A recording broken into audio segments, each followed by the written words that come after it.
Thank you, Mr. Chairman.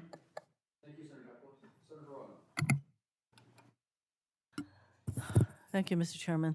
So I am attempting to better understand what it is that you're here to explain to us.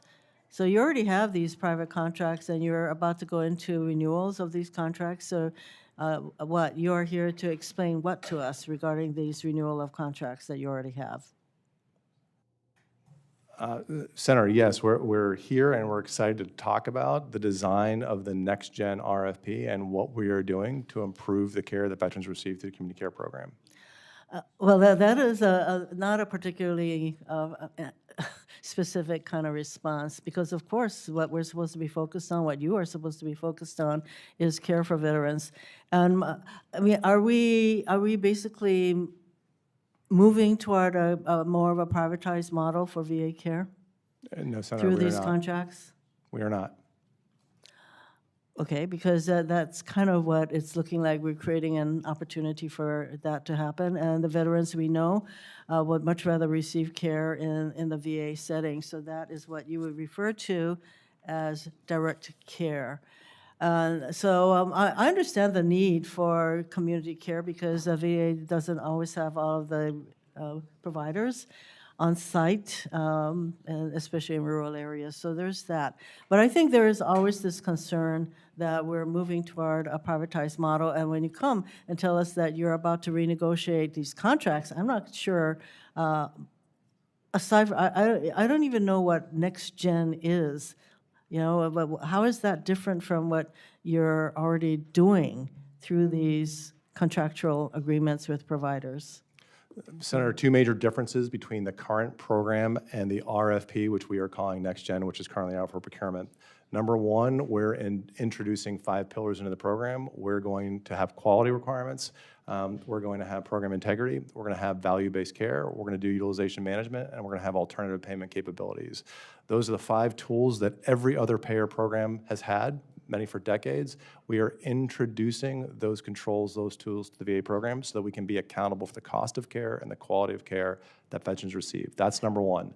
Number two, we are issuing this as a multiple award IDIQ, which allows VA to have competition among the vendors who serve veterans.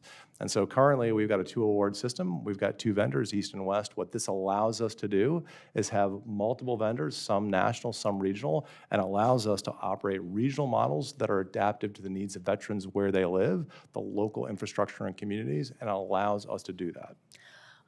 Well, explain to me about competition among providers. But when I think of providers, I'm thinking of what is the definition of providers that you want to have more competition among? Senator, there'll be 2 types of contractors in this, as there are now. There'll be a vendor to VA who manages the payer program. VA operates it. We're the funder. We're the contracting agency. But we'll have a vendor who will operate this program for us and be responsible for claims, payment, measuring, data, et cetera.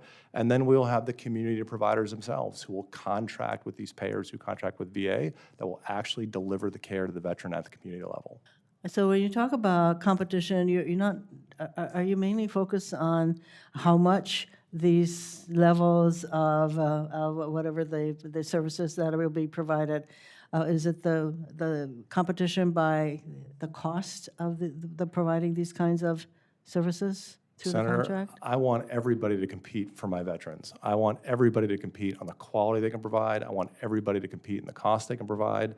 And so what I want payment vendors, payer vendors, our TPAs on this, our plan partners, I want them to be focused on serving VA and our veterans, and the community providers who provide that care, I want them focused on delivering the highest possible quality care they can. Well, the thing is that there are certain areas of commerce that's not particularly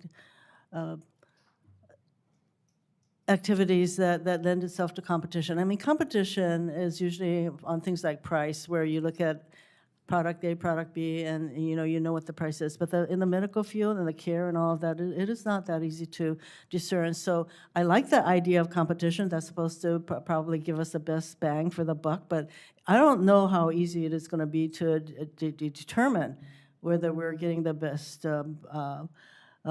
services for the buck. So I have a question about that. I mean, you explain everything in a way that it sounds reasonable, but the question would be, how would these things be implemented at a time when VA is cutting its people? And who's supposed to oversee all of these contracts and make sure that A, B, C, D, whatever your 5 points or whatever, who's supposed to be providing that oversight when you are cutting back on VA employees and there's a hold on the vacancies, filling of the vacancies? See, when you put a hold on it, it's like these vacancies go away, and it's like, oh, well, there's not a problem. But there's always been a problem with finding people to work for VA. I certainly know that in the Hawaii situation, where it's really hard for us to keep, especially primary care people in Hawaii, and there's a lot of movement. And when you get rid of the positions, I don't know what that says. I mean, does it make the bottom line look better? I don't know. Why would you do that?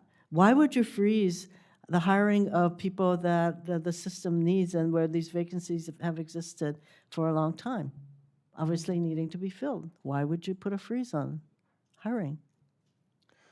Senator, NextGen is about the program design of community care, and what VA is now working on while this procurement is out is the program management, ensuring that we have the structure, that we have the people, that we have the expertise and capabilities, including tools and technology, to be able to manage this program effectively so that we can achieve the outcomes that we are all looking for in this. And we are competing on this. We are competing on quality. We want the very best care that can be provided to our veterans, and we are competing on cost. We ultimately want to lower the cost of this program. It's nice that you have those goals. It's implementing and getting all of that I have some serious questions about. Thank you, Mr. Chairman.